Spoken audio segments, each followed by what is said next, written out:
there's certain areas in long-haul transportation that batteries won't do it. So if you're planning of taking, let's say, a transatlantic flight to New York, and you'd like the plane to be powered by batteries at some point in the future, I think in terms of the physics and the chemistry, it might be quite challenging. So the weight of the battery will actually be heavier than the plane itself. Did you see that this morning, Biden has announced 100% tariffs on new EVs from China that are getting into the US? No, I didn't see that, but it's good to hear. So yes, so China and big Asian players today dominate the battery market. They control 80% of the supply chain of minerals that goes into the anode and the cathode across the entire value chain. And deglobalization, this tension between China, Europe, and the US has become a main driver for climate tech companies. Why investing in deep tech is so important, in your opinion?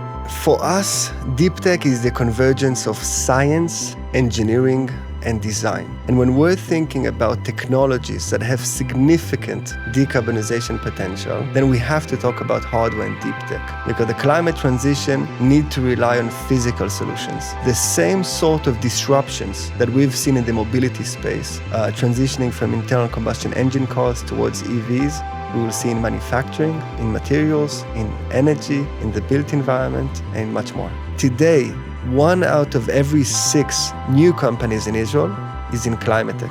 Welcome to the Climate Insiders podcast, where top climate thinkers, entrepreneurs, and investors share revolutionary ideas and insights. Tune in to learn from the visionaries shaping a sustainable future. Let's dive in. So Nadav, welcome to Climate Insiders. Thank you very much for having me. It's a great pleasure to have you, and I can't help but wonder how you have a mix of French, German, Israeli, and London vibe here. So you're half French, you have a German name, you're Israeli, and you live in London. So how did it happen? That's very true. I'm half French, half Israeli. My mom, she's French. My dad is Israeli. I was actually born in Belgium, in Antwerp. But then I've spent most of my life in Israel. At some point, I've moved to the States, lived with my wife for 7+ years in the US, mostly in New York. And then I've moved to London. So this is the mix of UK, US, France, Belgium, and Israel. All right. And you decided to end so far in your career in climate. You set up Climate First. Can you tell us kind of the high level of Climate First? Yes. So I'm the co-founder and managing partner of Climate First, where we invest and support exceptional startups with outsized returns and decarbonization potential. In terms of my own personal background and how I got into this, I've been an investor now for over a decade. I actually started my career in private equity and financial services. I've worked at Blackstone and a couple of other institutions in New York. And I was eager to make a difference. That's the bottom line. And I was also seeing this massive investment opportunity in the climate tech space, and more specifically, the gap in Europe and in Israel.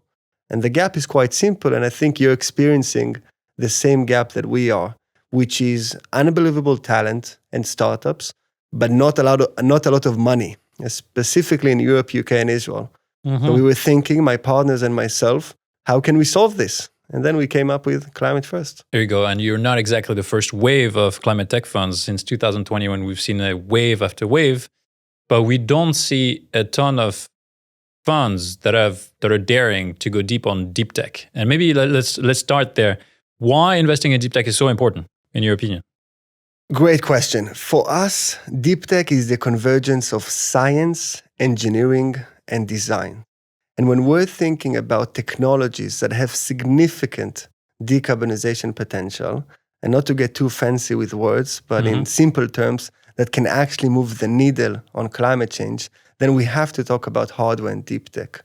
Because the climate transition need to rely on physical solutions. And you and I, we spoke about it before the podcast. So this is the thesis. But we're not just investing in deep tech and in hardware in order to reduce emissions. We're also seeing a big opportunity, the same sort of disruptions that we've seen in the mobility space, transitioning from internal combustion engine cars towards EVs, we will see in manufacturing, in materials, in energy, in the built environment, and much more. So unfortunately, the VC space is a game of cycles. We're at a bit of a down cycle at the moment. So the over-exuberance of a couple of years ago seems long gone. And now we see a lot of climate tech funds reverting kind of flipping back to software, SaaS, easy businesses, things that have already, proven success and returns over the last 20 years. How can we prevent that? All the funds going to easy, low-hanging fruits, and instead, continue grabbing the top-hanging fruits, namely complex hardware solutions. Right, but I don't think they'll be able to generate better returns by investing in those types of solutions. I'll give you one example. In 2021, we saw a lot of capital going into carbon accounting or ESG rating. And I don't see, let's say, if we think about the future, and as investors, we need to think about the future, 5 or 10 years from now, I have a hard time thinking about, 100 different ways of doing carbon accounting. So these sort of things will be standardized, and there's going to be a lot of competition. And actually, from what we're seeing, is that a lot of investors are getting to the same realization that us, that investing in hardware and deep tech can also generate better returns. And I was talking to you before about some of our portfolio companies that in a very short time have done some tremendous progress. So we're doing this both for financial returns and for impact. It's still counterintuitive, though. You would expect a MRR, monthly recurring return, to be the main metric. It is hard in hardware to get to revenues within the next 4 to 5 years. So how can we guarantee LPs or people that invest in funds that they will get greater returns? Yeah, the life cycle is different. So the life cycle of a deep tech company starts in the lab.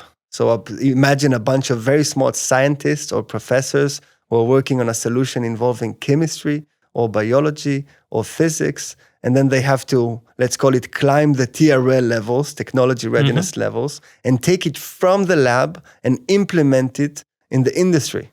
So the challenges that they face are very different from the classic B2B SaaS. So they need to find a CapEx partner. They need to test their technology, not just in lab environment, but also in the industry. So we're trying to be, one, quite thoughtful about those challenges, but two, also accelerate their transition. So yes, the time to sizable revenue may be longer, and they will not achieve ARR like a classic B2B SaaS after a couple of months, but those markets are humongous. Again, if you're thinking about some of those markets in the energy, we spoke about steel before, cement, aviation, agriculture, each one of those markets are multi-billion dollars. So they're not taking any risk in terms of the market and the demand for their product. What they are taking risk is technology and scientific risks and an engineering and scale up. And that's why we're trying to help them also go faster.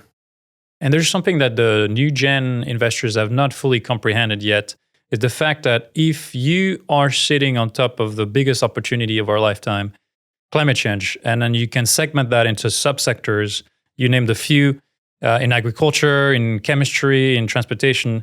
If your solution as a startup solves one of the planet's most important problems, you will have $1 billion company. You just need to deliver and execute on the solution. And most investors are still shying away from it, saying that the path to success and to market is unclear. But isn't it what the venture capital is supposed to do? Invest in something that is unclear, and then the path reveals itself. Exactly. And it's about taking risks and trying to solve some of humanity's greatest challenges. And I cannot see a bigger challenge than climate change. And that's why we're seeing this correlation.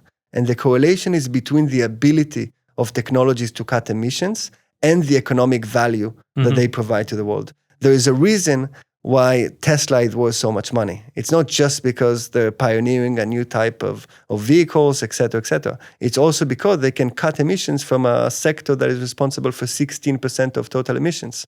So there's tremendous value to the ability of reducing emissions. And I think this sort of correlation that I'm referring to, a lot of investors haven't realized yet. It's also the power of disruption, the fact that they can tackle multiple segments, multiple sectors at once. And it's ungraspable at the moment, right? So the autonomous vehicles, the impact of that it can be completely life-changing and world-changing. We just can't quantify it. So that's why the multiples are so exuberant. But maybe one metric of success that we should deviate from as an industry is the idea of a SaaS or monthly recurring revenues, and instead look at TRL. You mentioned that the technology readiness level, that is much more tuned to hardware, because it takes years to go from TRL 1 to TRL 5 when you prove in the lab to TRL 7 when you prove in the current in actual market environment. Why is TRL, why should it be the de facto standard in this industry? And we should judge only by TRL and discard the whole SaaS model quantification. We have to try and drive maturity in the climate tech space. This will allow us to bring more capital, LPs, funds, generalists, institutional capital like pension funds, insurance.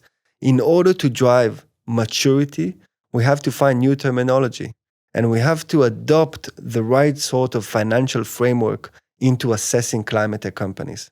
Now, if we're in agreement that a lot of the climate tech startups, from hydrogen to batteries to carbon removals and much more, are at the end of the day hardware and deep tech, so physical solutions with a very strong IP, then we have to think about them in the right terms.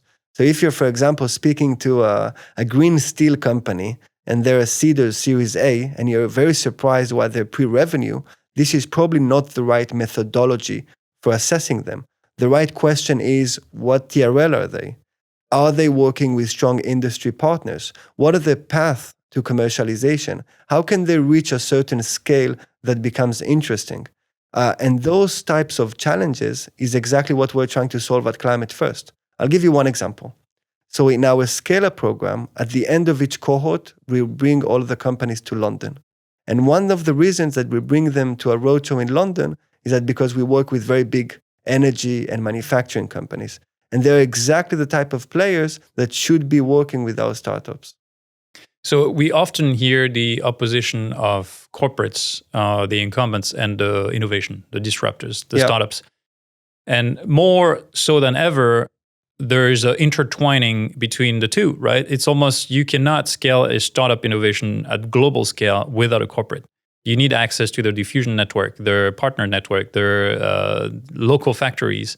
You need their talent. You need to hire boring jobs to execute, right, and scale.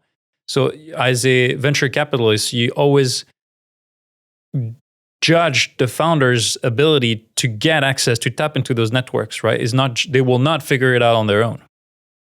True. But the incumbents, I think now, more than ever, understand that change is coming.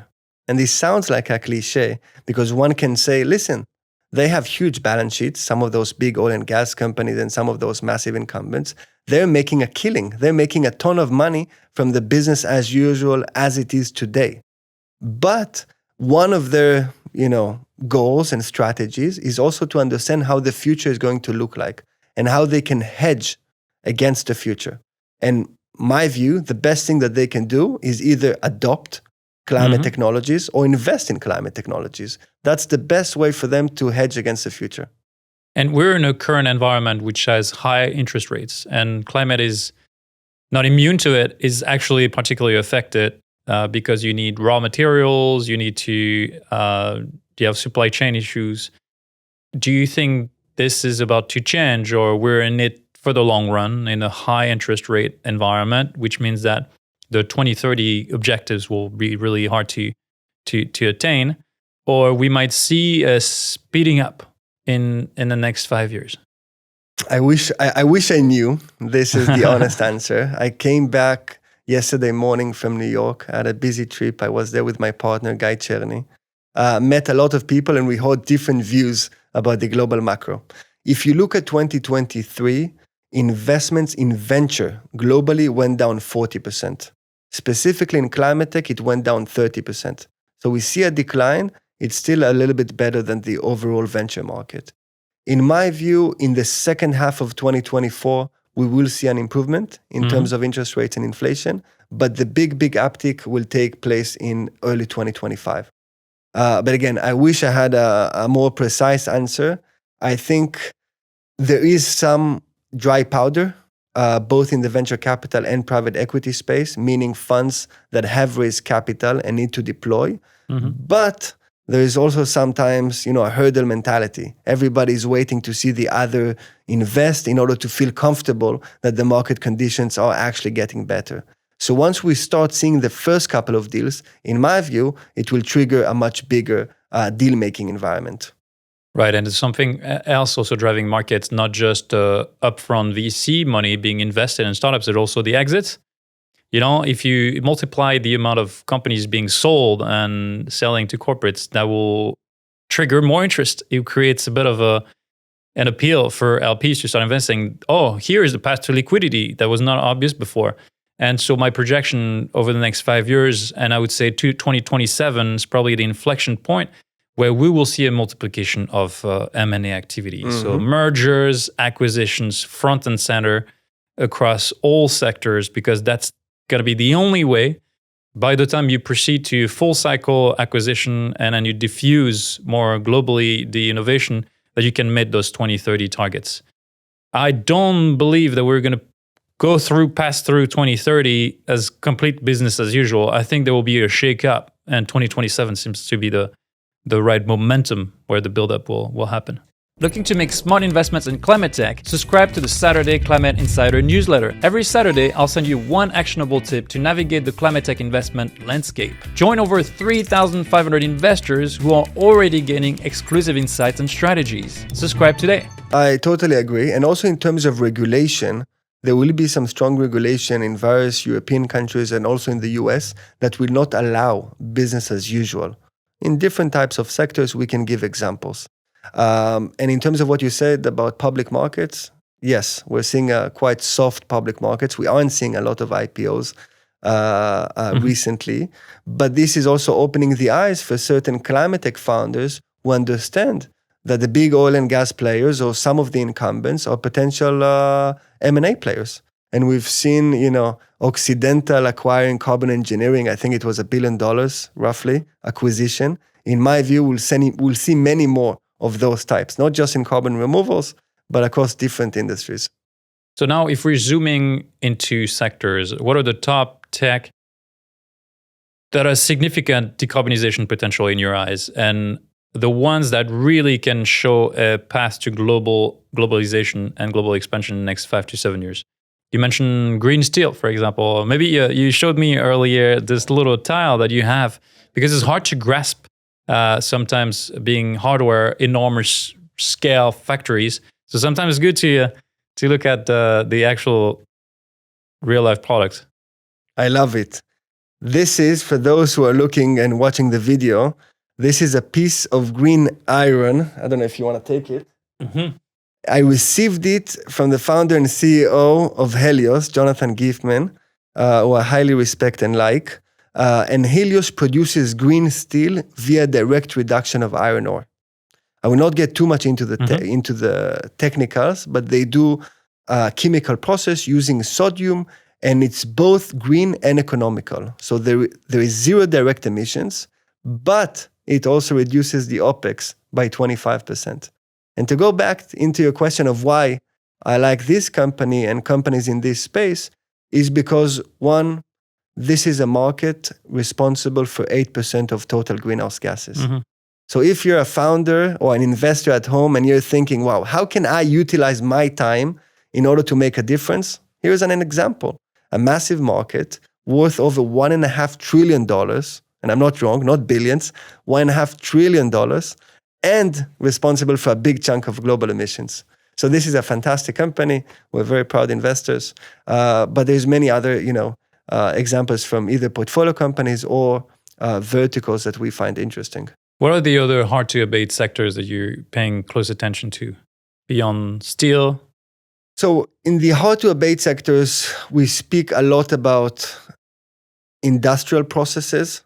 So the production of steel, cement, plastic, and we're thinking also about long-haul transportation. Mm-hmm. So there's certain areas, I'm a big fan of batteries, you know this. There's certain areas in long-haul transportation that batteries won't do it. So if you're planning of taking a flight from, let's say, a transatlantic flight to New York, and you'd like the plane to be powered by batteries at some point in the future, I think in terms of the physics and the chemistry, it might be quite challenging. Mm-hmm. So the weight of the battery will actually be heavier than the plane itself. So we have to innovate and think about green hydrogen or sustainable aviation fuel.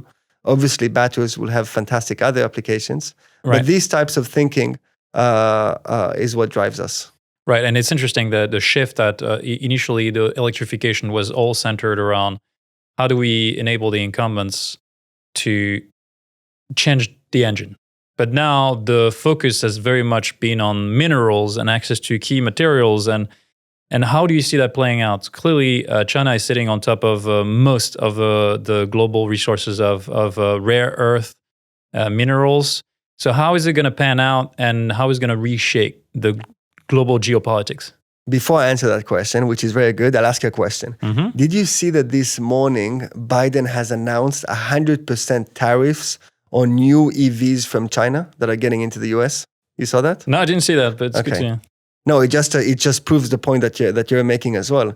So yes, so China and big Asian players today dominate the battery market. They control 80% of the supply chain of minerals that goes into the anode and the cathode, from the mine, including the processing plants, and also very large battery manufacturers, and also OEMs. So across the entire value chain. And deglobalization, this tension between China, Europe, and the US has become a main driver for climate tech companies. There is a reason why some very high-profile battery companies in the US and in Europe are getting a lot of attention. And it's funny that you mentioned this. So if we want to gain, talking from a European perspective, but Israel, it's a key example of this, but also the US, self-reliance, national security, it's almost a matter of national security. Do you need to reactivate your mines? Do you need to go digging again? Or there's no other choice today because of the localization, the hyper-localization in certain areas in the world, be it in Chile or in parts of Africa or in China, we will constantly be slaves and have to import enormous amounts. What's the long-term or the mid-term solution here for countries in Europe and elsewhere to regain their... First of all, you have to provide incentives to investors and to founders to work in this space. So the Biden administration announced the Inflation Reduction Act, $370 billion. In reality, you can call it also the Industrial Act, because it's all about localizing the supply chain of big industries in America. And the same thing has happened in the European Green Deal in Europe. So I think everybody understands the necessity of not depending on other countries for those types of raw materials, because the demand for those materials is going to be massive in the future. This is one. The second aspect, when we talk about climate tech, we also care quite deeply about the carbon footprint of some of those minerals. Now, if you localize the supply chain, by definition, you cut emissions. At the end of the day, a big chunk of emissions is simply transporting and taking this from one place to another place. And there's also an opportunity now in the battery space to build big, vertically integrated businesses. One of the big challenges in the battery space, that it creates many different players, from the mining company to the battery company. In the middle, you have the cathode manufacturer and the precursor manufacturer, and then you have to go and sell to the different OEMs who are now looking to go further deep in the downstream. So it's quite of a weird mix of large industry players competing one against the other. This is room for innovation. There's also a massive shortage of most of the key strategic minerals, right? Take cobalt or nickel. And so what do? There's studies and experts now screaming out loud saying, hey guys, if we want to fully electrify the world, we're going to have to 10x, sometimes 100x, the extraction of minerals, which is extremely polluting. How do we reconcile the desire to decarbonize with the idea that we need key minerals to produce batteries? Right. So cobalt and nickel are great examples because they provide the energy density in those batteries. So if you're upset about why the car doesn't have enough range, it's probably there isn't enough cobalt and nickel. So they provide the energy density. It's not the lithium or the graphite or the manganese. Now, with cobalt, there is certain problems. 70% of the world's production of cobalt is in DRC. You know this. And probably Congo. a lot of in Congo. A lot of the listeners know this as well. Nickel is a very interesting metal, relatively small, 2.5 million tons per year. And the nickel sulfate, which is the type of nickel that goes into the cathode of the batteries, there still isn't enough. Now, I don't know how deep you want to go, but there's certain emerging technologies that would allow us to take some of those minerals and in a price competitive process, also transform them into battery grade.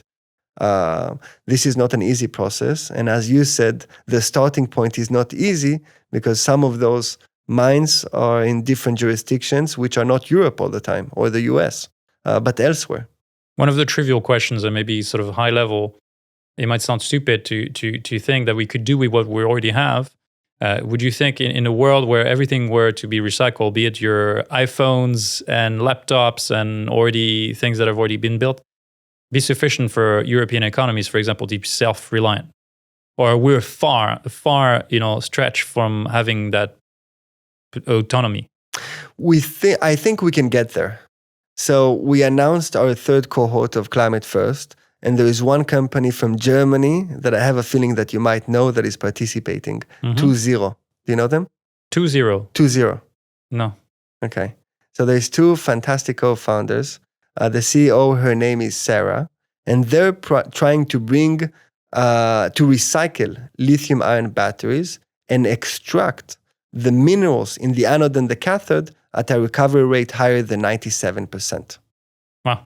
And the idea is, again, they're based in Germany. They're going to work with large European car manufacturers in order to create this sort of economy. The challenge is that we still don't have enough end-of-life batteries reaching the market. So everybody knows that transportation is a massive market. There is, 2 billion cars on the road today, 100 million cars sold annually, but still a big chunk of them, or most of them, are engine cars. As we transition to EVs, there is going to be a very big market for battery recycling. So that's definitely one of our areas of interest. Now, if you were to recycle batteries, you basically decompose, you extract certain minerals from the existing batteries. Have they attained their full life cycle, or can they be reused and reshaped into new batteries? Or you need to re-inject fresh new minerals in there? There's two different processes. One is called pyrometallurgy, which comes from the word pyro, fire. And then there's another process called hydrometallurgy. Hydro means water. Pyrometallurgy, for us climate tech investors, it's not relevant.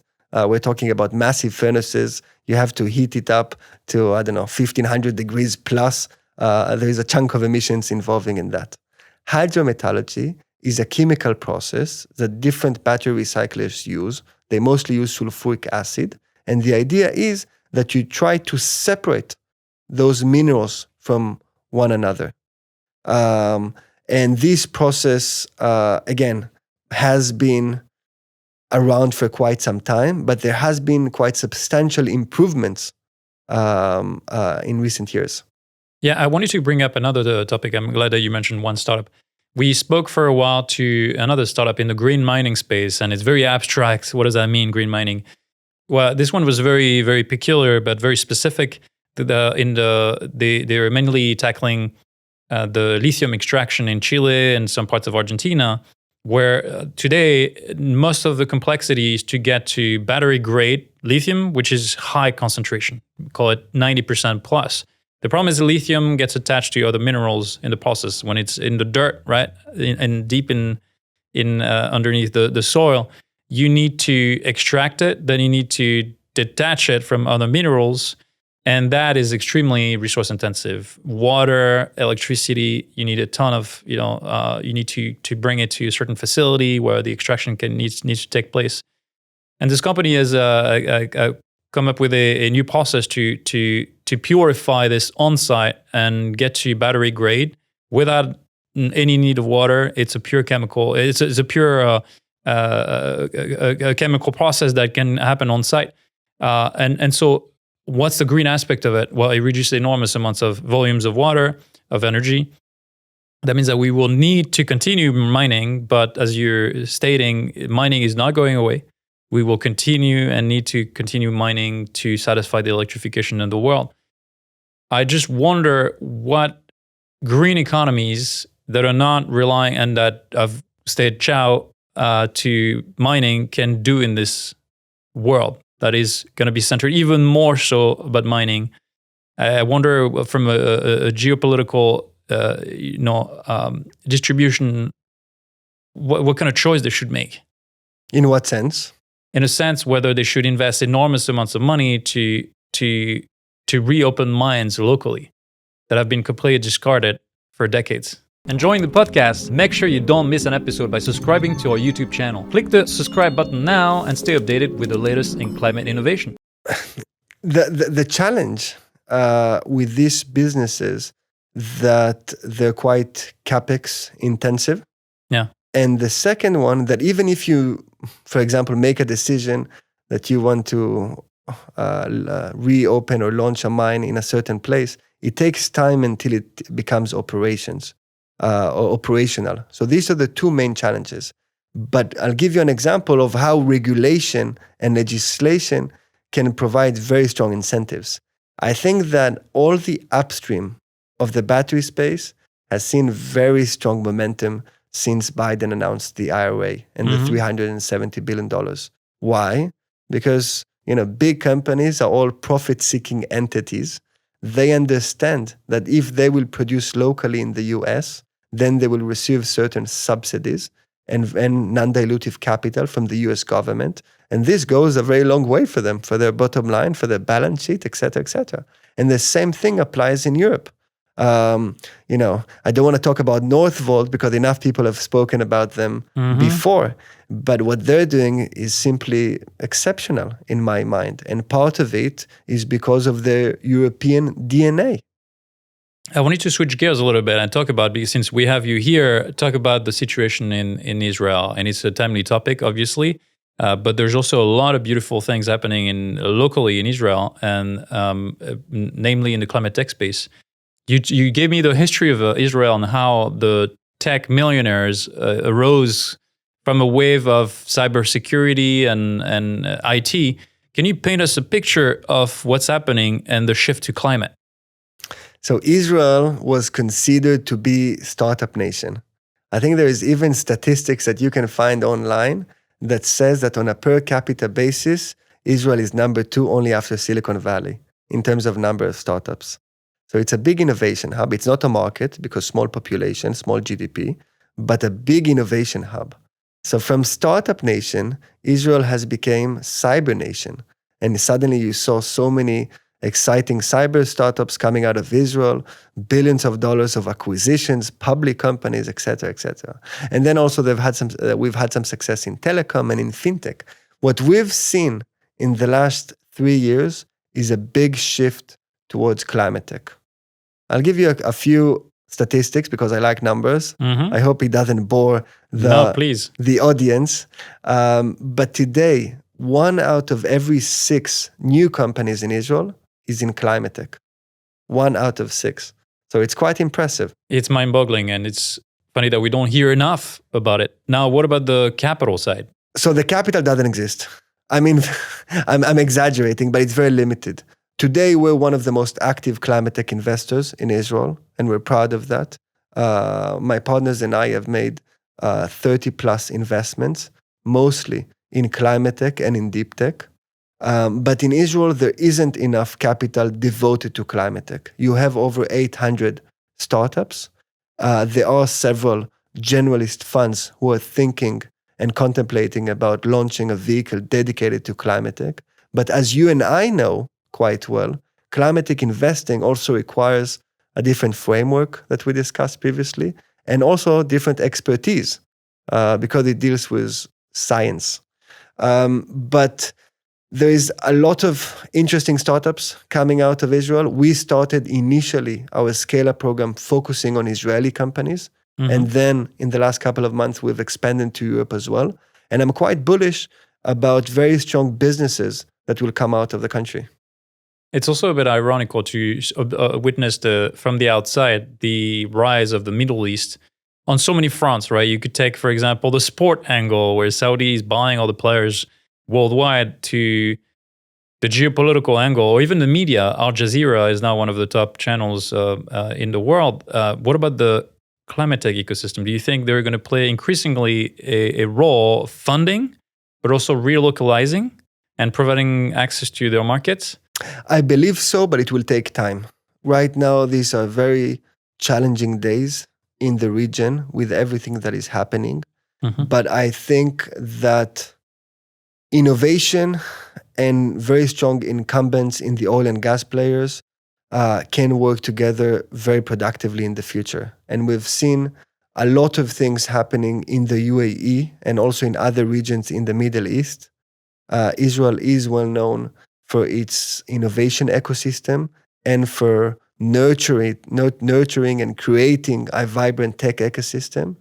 So, I'm optimistic about the future. There are certain things that need to happen both in the short term and the medium term in order for us to be in a position where we can make that happen.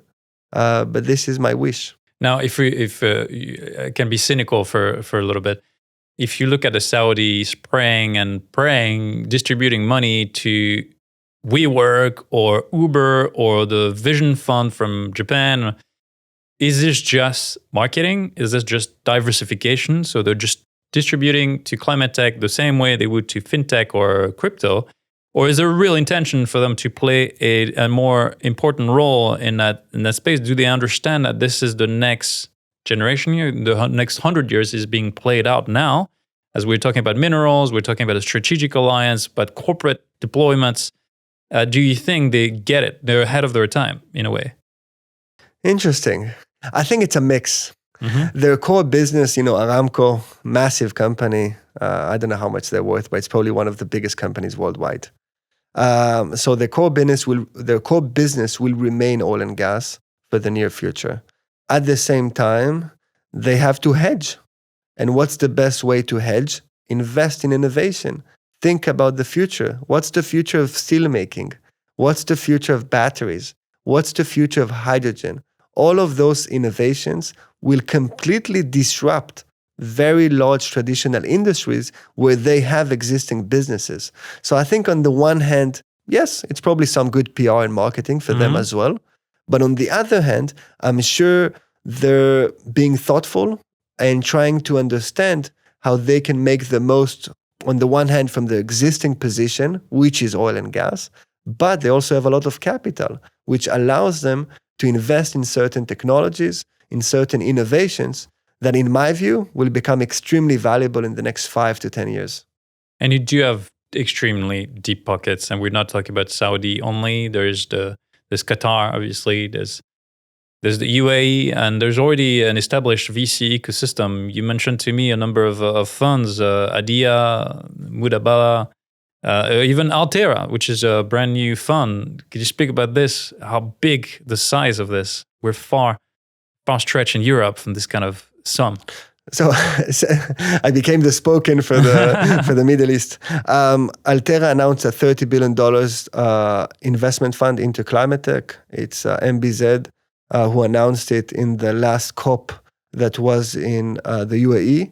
I'm very hopeful that we'll see more vehicles as of those in Europe and in the US. We've seen some very large asset managers. For example, we know, you probably know them as well, Decarbonization Partners, the JV of Temasek and BlackRock, or Just Climate out of Generation. There are some big infrastructure late-stage investors coming into this space because they want to seize the opportunity. What I'm actually looking for more, and I think is missing in climate tech, is for not the vanilla infrastructure investments that big buyouts know too well, extremely well, or the early stage financing that we see more and more often, but the in-between. I think that in the Series A, B, first of a kind phase of companies, I think this is an area where capital is missing. Yeah, can we speak about another thing? This is, as you travel the world, you realize that we're in Europe. I can speak from a European angle here. very lack of humility, where we want to impose the Western model, the European-centric regulated green consciousness model to the rest of the world. And then you see the emergence of regions that are completely unregulated, like the Middle East, or even Asia, some parts of Asia that are clearly booming and have double-digit growth rates, and probably doing much more. Or even China. China is always a peculiar, example, because they're doing much more than any other country combined in terms of wind, in terms of electrification, in terms of photovoltaic, in terms of they're building more nuclear power plants than anywhere in the world because of the sheer size of the country. And so they will play an increasing role. And I always think about, from a European angle, should we just learn from the global south, from the others? And should we take a chill pill on the regulation? So it's a bit of a dichotomy of things where we need to regulate, so we impose corporates and incumbents to shift, so they will no longer be able to be business as usual and continue profiting from polluting. But at the same time, there's too much of a focus on regulation. There's a ever-present theme in Europe. The Americans say in the US we innovate, the Chinese copy, and the Europeans regulate. But there's less emphasis on sheer innovation. And I feel that areas like Israel, the Middle East, China, or other parts of the world will definitely, accelerate past Europe, because we don't see that opportunity. But to play devil's advocate for a moment, one of the advantages Europe have over the rest of the world is very simple, in my view. They care about climate change for longer than other people. In the US, it's still political. You have red states, you have blue states. Okay, you can walk down the streets of New York and talk about climate change and people will applaud you and come and shake your hand. But in other states outside of, let's call it the outside of San Francisco or New York or some of those cities, climate change is not a consensus like you and I would take it. Europe has an advantage. And the advantage is that it's been a long time that if you ask, the average person about climate change, he believes it's real, and he believes, or she believes, that this would have or already has real implications and consequences on their lives. And once you care about something and you believe it to be real, the probability of you doing something about it goes up. And from my interactions, one of the things that I like the most about Europe and the UK is the academic institutions and universities. And I don't know how long you're going to stay in London, but if you have time, I'd highly encourage you to go and visit some of the universities. From Imperial to Cambridge to Oxford to King's College to UCL, there's a lot of innovative thinking around climate tech. And again, it hasn't started today or yesterday. It started quite some time ago.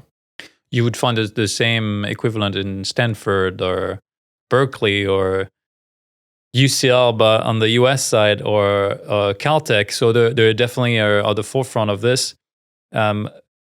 We could draw a parallel between what's happening in AI, and AI is definitely at a peak valuation. It's been exuberant. What has happened in the last couple of years, but I saw statistics. There's 90% of the capital injected into AI has been done in the US.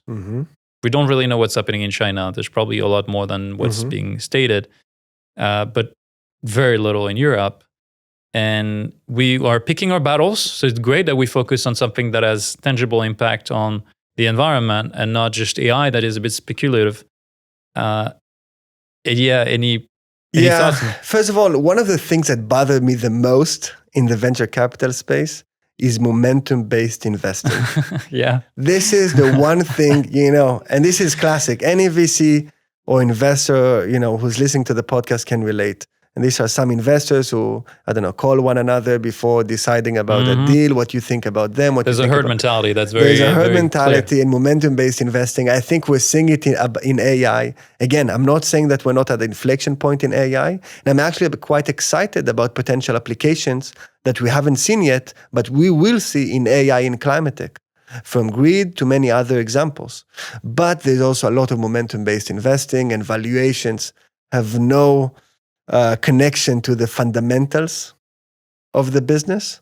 And we are actually on the other side. At Climate First, we're looking to be contrarian and taking high conviction bets, taking risks, and also looking for big rewards.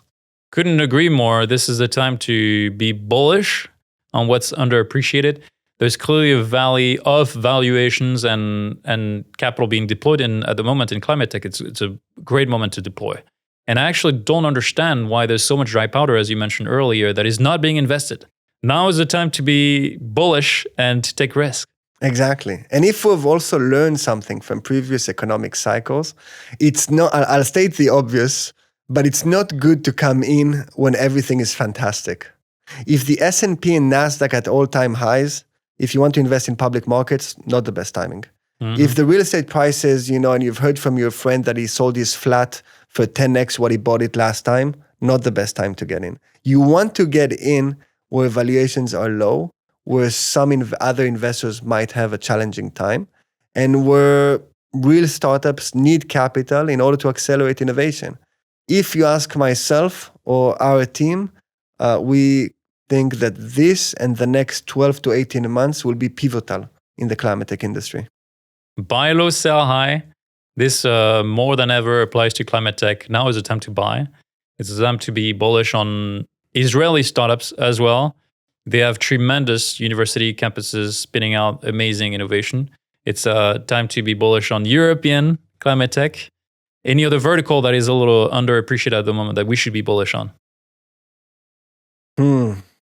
We've seen it's very hard for me to talk about carbon removals as underrated because there's been a lot of hype in carbon removals. One of the things that we're doing is, again, trying to bring maturity into the space. And how do you bring maturity into carbon removal? Not just with capital and innovation. We have to understand what are the different methods of doing it, and also being quite thematic in what we find is interesting, scalable, and can make money. Because again, we're not just impact-seeking entities, but we're also looking to generate outsized returns to our investors. So within the carbon removal space, I do think there's very interesting opportunities. There's probably has been some momentum-based investing in some companies. But this is an area that we keep looking at. We've done some robust market deep dives in the last 12 months, trying to understand the landscape and speaking with as many founders as we can. Well, Nadav, thank you so much for coming on the show. We will be paying a close look at Climate First, what's happening between the Israeli and the European ecosystem. It's fascinating. Thank you so much. Thank you very much for having me. Take care. Ready to make a substantial impact on our planet's future? Join the Climate Insiders community today. We are a group of investors committed to supporting bold, moonshot startups that are tackling climate change head-on. Become a part of a new generation of climate investors and help us create a sustainable future. Visit climateinsiders.com to join now.